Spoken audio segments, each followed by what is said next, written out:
हमें अपने ही जीवन में अपने हाथ से अंधेरा फैलाना है या हमें अपने जीवन में अपने हाथ से रोशनी जलानी है, ये हमारे ऊपर है। और जब यदि हमने खुद अपनी जिम्मेदारी समझ ली है तो हम अपने इस आदत को छोड़ें जो कि अपने ही खिलाफ जाने की आदत हमें पड़ गई है, अपनी अंतरात्मा के खिलाफ जाने की आदत। हमें जहां लाभ दिखाई पड़ता है, भौतिक लाभ, वहां हम अपनी अंतरात्मा की आवाज को सुनना बंद कर देते हैं। जहां हमें भौतिक सुख मिलते नजर आते हैं, वहां हम अपनी अंतरात्मा की आवाज को सुनना बंद कर देते हैं। जहां हमें संसार में पद प्रतिष्ठा मिलती है, जहां हम भौतिक रूप से जीत जाते हैं, वहां हम अपनी अंतरात्मा की आवाज को भुला देते हैं। और अंतरात्मा की आवाज को भुला देना ही सबसे बड़ा अज्ञान है, इग्नोरेंस और कोई चीज नहीं है। अपने ही खिलाफ खड़े हो जाना इग्नोरेंस है। लाभ हानि, जय पराजय, सुख और दुख, इन सब के हमारे अपने सोच है। झूठ बोलने में लाभ मालूम पड़ता है तो मुझे लाभ चाहिए, झूठ बोलना मेरे अपने खिलाफ जाना है, इससे मुझे कोई लेन देन नहीं है। यदि झूठ बोलने से मेरी विजय होती है तो मुझे अपनी विजय पसंद है, मुझे अपनी जीत पसंद है, मुझे सच्चे होने की कोई आवश्यकता नहीं है। अगर मुझे झूठ बोलने से सुख मिलता है और सुख के साधन मिलते हैं, तब भी मैं अपने जीवन में यही निर्णय लेता हूं अपनी आदत के चलते कि मुझे तो सुख चाहिए, नेचर ऑफ प्लेजेंट। जैसे कि छोटे बच्चों को ये नहीं मालूम होता है कि किस चीज के करने से हित और अहित होगा, वे तो ये जानते हैं कि इस चीज से मुझे सुख मिलेगा। और जिस तरह से वे अपने 100 चॉकलेट दे दीजिएगा वो 100 खा लेगा, उसे ये नहीं मालूम है कि अंदर जाकर के वो तकलीफ पहुंचाएंगी बात को, उसको इससे मतलब नहीं है। खाने में अच्छी लग रही, बस खाना चाहिए। मेरा हित और अहित होगा इसकी मुझे बिल्कुल चिंता नहीं है। मेरी अंतरात्मा मेरे हित की बात कहती है, मुझे उसकी भी चिंता नहीं है। मुझे तो मैंने जो तय कर लिया है कि किस में मेरी जीत है, किस में मुझे लाभ है, किस में मुझे सुख है, और वो भी सब सांसारिक, मैं वही चुनता हूं। और इतना ही नहीं, अगर कोई हमें थोड़ा सा ठीक ठीक उपाय बताए तो वो भी हमें ठीक मालूम नहीं पड़ता है। एक बार जब हमें अपने खिलाफ जाने की आदत हो जाती है, तब पर कोई अब हमें अपने अनुकूल चलने के लिए कहे तो शायद हम पसंद नहीं करते। कन्हैयालाल मिश्र प्रभाकर ने एक कहानी लिखी। एक वृद्ध व्यक्ति रहते हैं और वो एक गली से रोज गुजरते हैं। एक दिन पता नहीं क्या होता है कि उस गली में जो बच्चे खेल रहे हैं, उनके खेल खेल में, और वो चिड़ी का पत्ता होता ना, ताश के पत्तों में चिड़ी का पत्ता, तो वो लाल चिड़ी बच्चों ने ऐसा कहना शुरू किया। तो बूढ़े बाबा को थोड़ा मजा आया और उन्होंने चिढ़ना शुरू कर दिया। अब बच्चों को तो और मजा, वो तो आपस में खेल रहे थे लाल चिड़ी, और ये बाबा जी जो थे वो चिढ़ने लगे। तो उन्होंने कहा ये बढ़िया चिड़ बन गई।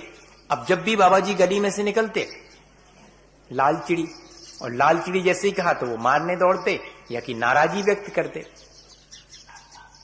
ये रोज का काम हो गया। एक दिन उन बच्चों के पिता ने देखा कि बूढ़े बाबा को व्यर्थ ये बच्चे परेशान करते हैं। गली के एक छोर से दूसरे छोर तक उनका निकलना मुश्किल हो जाता है। इस दरवाजे के पीछे छुप करके कोई बोलता लाल चिड़ी, उधर से दौड़ करके बाजू में से निकल के कोई बोलता लाल चिड़ी, कोई धक्का दे करके बोलता लाल चिड़ी। तो ये तो बड़ा गड़बड़ है, इनको तो इस तरह से बड़ा मुश्किल पड़ती होगी। दूसरे को देखने में तो ऐसा ही लगता है। कोई अगर ज्ञानवान हो और हम जैसे अज्ञानियों की क्रियाएं देख करके उसे अगर लगे कि बड़ी गड़बड़ है तो लग सकती है, लेकिन हमें स्वयं तो नहीं लग सकती। उन वृद्ध बाबा को कभी भी वो गड़बड़ नहीं लगती थी, लेकिन उन बच्चों के पिता को लगा कि ये तो गड़बड़ है। उन्होंने बच्चों को इकट्ठा किया और कहा कि देखो, तुम समझते नहीं, इतने बुजुर्गवार हैं, तुम्हें उनका सम्मान करना चाहिए और तुम उनको तंग करते हो। यही सीखा है क्या तुमने? अब कल से तुम उनको लाल चिड़ी मत कहना। बच्चों ने कहा कि हम क्या करें, वो बाबा स्वयं चाहते हैं। उन्होंने कहा ऐसा होता ही नहीं है, तुम सब जो है उनको तंग करते हो, कल से कोई बच्चा तंग नहीं करेगा। उन्होंने कहा ठीक है, नहीं करेंगे, आप कुछ, हमें क्या, हम दूसरा खेल खेलेंगे। सब बच्चे अपने दूसरे खेल में लग गए। अब वो वृद्ध बुजुर्ग बाहर निकले और देख रहे हैं कि ये कुछ कहेंगे, लेकिन कोई कुछ नहीं कह रहा। बार बार मुड़ के देखते हैं, बार बार रुक जाते हैं कि कुछ तो कहो। गली के छोर से उन्होंने उस दिन तो 2 बार चक्कर लगाए। पहले तो 1 बार ही निकल के चले जाते थे, लेकिन अब की बार तो 2 बार चक्कर लगाए और कोई बच्चे ने कुछ नहीं कहा। उदास हो गए, बड़े उदास हो गए। देखो तो, और वो व्यक्ति देख रहे थे जिन्होंने बच्चों को सलाह दी थी कि उनको तंग मत करना।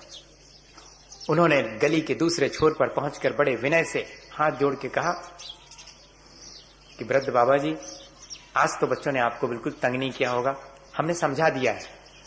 अब बाबा जी का गुस्सा, तो आप ही हैं ये सब करने वाले। तो उन्होंने कहा मतलब मैंने कुछ गलत किया क्या? बच्चे हमारे साथ खेल खेलते हैं, आपको क्या तकलीफ? वो अगर हमें लाल चिड़ी चलाते तो आपको क्या तकलीफ? मुझे तो कोई तकलीफ नहीं। आप बताइए, आप अगर कोई इस तरह अपने जीवन को अच्छा बनाने की सलाह भी दे, तो हमारी आदत में इतना मशगूल हो गया है वो सब जो हमारा अपना अहित करने वाला है कि हम उसे छोड़ना पसंद नहीं करते, हमें उसी में मजा आ रहा है। ये एक बहुत अच्छा उदाहरण है। लाल चिड़ी कहने में बाबा जी को एक तरफ शो ये कर रहे हैं कि वे तंग हो रहे हैं। हमारे साथ भी यही है। क्या करें महाराज, अब गृहस्थी में फंस गए हैं। नहीं तो हम तो बिल्कुल नहीं चाहते, हम तो चाहते हैं कि धर्म ध्यान ही करें। अरे वाह, कहा किसने था बाबा? मजा तो उसी में आ रहा है।